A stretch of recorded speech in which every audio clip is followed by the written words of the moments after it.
अस्सलाम वालेकुम। ज़बीउल अबलगन मैं आपसे मुखातिब हूँ। जैसा कि आपके इल्म में है कि आज से कोई 2 महीने पहले हमने बहादुर शाह ज़फ़र के जो हकीकी पड़पोते हैं मिर्ज़ा ज़ैनुद्दीन मौला, जो उज़्बेकिस्तान के शहर ताशकंद में मुकीम हैं, उनका हमने इंटरव्यू किया और उस इंटरव्यू को लोगों ने बहुत सराहा और बहुत ज़्यादा ये जानने के मुतमन्नी रहे कि हम ये जानना चाहते हैं कि बहादुर शाह ज़फ़र के आखिरी दिनों में उनके हालात ज़िंदगी क्या थे, आखिरी दिनों में वो कहाँ मुकीम थे। और आपने उनके एक पड़पोते से तो हमारी मुलाकात करवा दी है, तो क्या उनके बाकी जो बहादुर शाह ज़फ़र की नस्ल में से लोग बाकी बचे और वो इन दिनों कहाँ पर मुकीम हैं, वो कहाँ रहते हैं, और या फिर ये कि बहादुर शाह ज़फ़र के टोटल कितने बेटे थे। ये भी एक कंट्रोवर्सी है। अगर आप किसी सर्च इंजन पे इंटरनेट पे जाएं और वहाँ जाकर आप मालूम करना चाहें कि बहादुर शाह ज़फ़र के कितने बेटे थे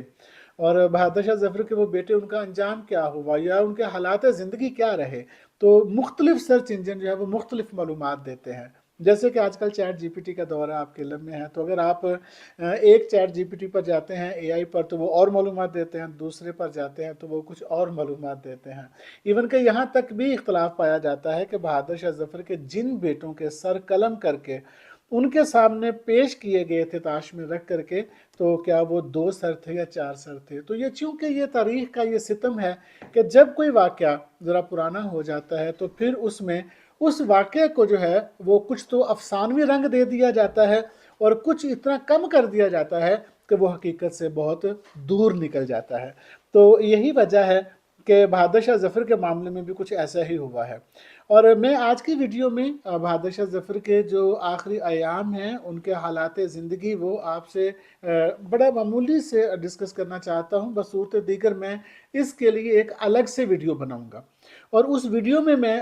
बताने की कोशिश करूँगा कि 1858 से लेके 1862 तक 4 साल जो उनकी जलावतनी की ज़िंदगी थी उसमें बहादुर शाह ज़फ़र ने कौन से नशेबो फराज देखे। लेकिन आज की वीडियो का टाइटल जैसे कि आपने देख लिया है, आज की वीडियो में हम सिर्फ आपको ये बताना चाह रहे हैं कि बहादुर शाह ज़फ़र के टोटल कितने बेटे थे और उन बेटों के हालात ज़िंदगी क्या थे और आज उनकी जो नस्ल है वो कहाँ कहाँ पर मुकीम है। तो ये मैंने कुछ कोशिश करके कुछ ऐसी रिसर्च की है जिसमें कोशिश की है कि वो जो जनरल डेविस थे जिन्होंने अपने आखिरी वक्त में जो बहादुर शाह ज़फ़र के साथ रहे थे और उन्होंने जो ख़त किताबत की है बरतानिया में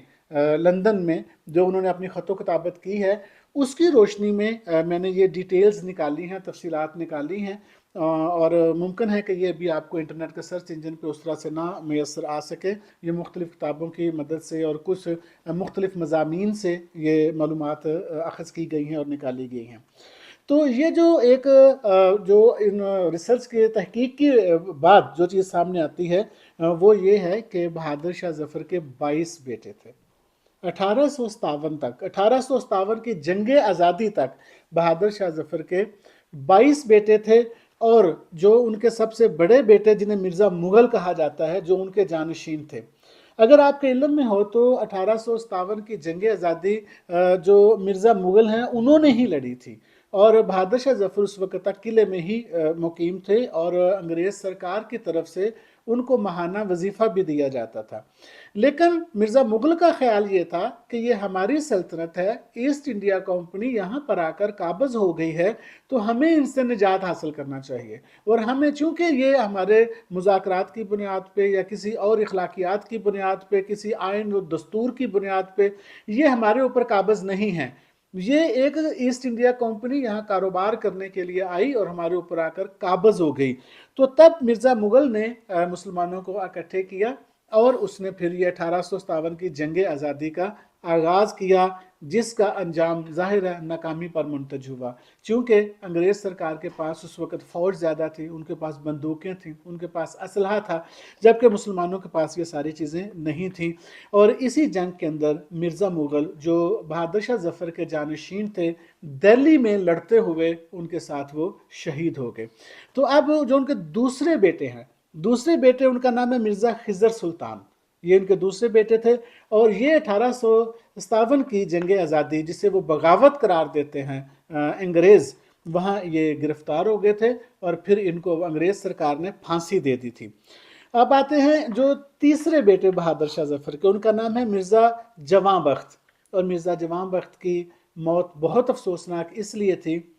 कि इनकी उम्र सिर्फ 19 साल थी जब इनको अंग्रेज़ सरकार ने तख्ता-ए-दार पर लटका दिया और बेदर्दी के साथ फांसी इनको दी गई। और चौथे बेटे मिर्ज़ा शहाबुद्दीन हैं। शहाबुद्दीन को जलावतन कर दिया गया था बहादुर शाह जफर के साथ, लेकिन वो फिर बाद में रंगून में इनका इंतकाल हो गया। मिर्ज़ा कहर शाह, जिन्हें मिर्ज़ा बेदार बख्त भी कहा जाता है, ये कलकत्ता में जलावतन किए गए थे, लेकिन फिर ये ढाका में बांग्लादेश में मुंतकिल हो गए। और आज जो बहादुर शाह जफर की नस्ल हमें नज़र आ रही है वो मिर्ज़ा कहर शाह की औलाद में से है, क्योंकि इनकी औलाद अभी ढाका में मौजूद है बांग्लादेश के अंदर। अब हम आगे बढ़ते हैं। दूसरी तरफ यह कि 6 शहजादों को, जो बहादुर शाह जफर के 6 बेटे थे, उनको 1857 और 1858 के दरमियान में, चूंकि ये गिरफ्तार हो चुके थे, तो 1857 और 1858 के दरमियान में इनको कुछ को फांसी दे दी गई और या कुछ को जेल में मार डाला गया। सिर्फ 2 बेटे मिर्ज़ा कहर शाह, जिनका मैं पहले जिक्र कर चुका हूँ कि वो वहाँ से कोलकाता से ढाका में मुंतकिल हो गए थे और वहीं उनकी औलाद है, और दूसरे मिर्ज़ा शहाबुद्दीन, सिर्फ ये लोग ज़िंदा बच गए। और आज पूरी दुनिया के अंदर जहाँ भी हमें बहादुर शाह जफर की जो नस्ल नज़र आ रही है वो इन्हीं 2 बेटों के आगे से नस्ल है। कोई पड़पोता है, कोई नवासा होगा, या कुछ इसी तरह से अपने आप को वो क्लेम करते हैं अपने आप को। अब बहादुर शाह जफर ये अपने बेटों को कटवाने के बाद, फांसियाँ दिलवाने के बाद, ये जब सारे मामलात हो चुके थे, तो मैं चाहता हूँ कि एक आखिरी जो है ना आपके लिए में ये भी आ जाए कि वो किस बेदर्दी के साथ 18 नवंबर 1858 से लेके और 1862 तक से वो रंगून, जिसे आज हम बर्मा कहते हैं, वहाँ एक महल के कोठरी के अंदर उनको मुक़य्यद किया गया, जहाँ उनकी जो मिसेस थी, उनकी ज़ौजा ज़ीनत महल, वो उनके साथ और कुछ और उनके करीबी जो रिश्तेदार थे उनको वहाँ पर रखा गया। और करार दिया जाता है और कहा जाता है कि वहाँ पर उनके साथ इंतहाई मतलब गैर इंसानी सलूक करवा रखा जाता था और उन्हें कोई सहूलतें मैसर नहीं थी। और इसी जगह पर उन्होंने लिखा था कि कितना बदनसीब है ज़फ़र के कफ़न के लिए 2 गज़ ज़मीन न मिली कुवे यार में। और अब मैं अपनी इस वीडियो के आखिरी हिस्से की तरफ आता हूँ कि आज जो बहादुर शाह ज़फ़र की औलाद है वो कहाँ कहाँ पर मुक़ीम है। तो मैं ये अभी अर्ज़ कर देता हूँ कि हिंदुस्तान के शहर कोलकाता में मिर्ज़ा बेदार बख्त की औलाद जो है वो वहाँ पर मौजूद है। और ये वही मिर्ज़ा बेदार बख्त हैं कि जिनकी औलाद में से मिर्ज़ा बदरुद्दीन ने 2010 में ताज महल के लिए अदालत में रिट दायर की थी इंडिया के हाई कोर्ट में कि ये मेरे परदादा का हाई बनाया हुआ है, मुग़लों का है, ये हमारा है और इसे हमारे हवाले किया जाए। इसी तरह से भारत के अंदर दिल्ली और हैदराबाद में कुछ लोग बहादुर शाह ज़फ़र के ख़ानदान में से मौजूद हैं। और अगर आपको याद हो तो अभी कुछ ही दिन पहले उनमें से उनकी एक ख़ातून जो हैं वो मंज़र आम पर भी आई थी और डिफरेंट इंटरनेशनल मीडिया ने उनका इंटरव्यू भी किया और उनसे कहा कि आप मंज़र आम पर क्यों नहीं आती, तो वो इंतहाई डरी सहमी थी। उन्होंने कहा अगर जे कि मैं हालात अपने बहुत गुर्बत में गुजार रही हूँ, मेरे मेरे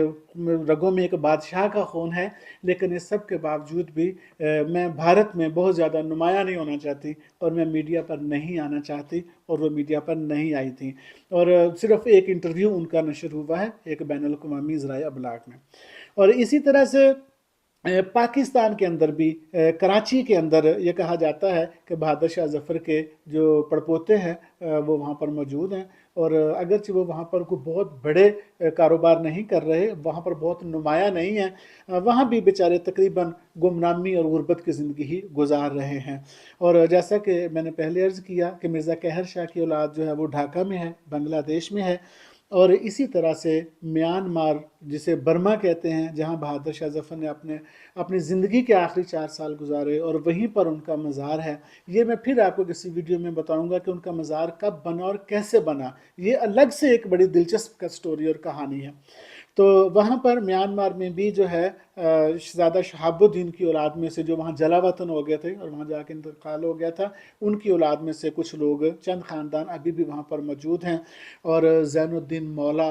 جن کی وجہ سے آج یہ ویڈیو بنانا پڑی ہے کہ مرزا زین الدین مولا ازبکستان کے شہر تاشکند میں رہتے ہیں، جن کا انٹرویو میں کر چکا ہوں اور جن کا انٹرویو آپ سن بھی چکے ہیں۔ تو یہ آج کی ویڈیو تھی جس میں نے آپ کو بہادر شاہ ظفر کی تمام اولاد کے بارے میں وہ تفصیلات دی ہیں جو آپ جاننا چاہتے تھے، اور اگلی کسی ویڈیو میں چاہوں گا کہ میں آپ کے ساتھ شیئر کروں کہ بہادر شاہ ظفر کے آخری ایام جس قسم پرسی اور بے حالی میں گزرے ہیں وہ آپ کے ساتھ شیئر کیے جائیں۔ آپ کا بہت شکریہ۔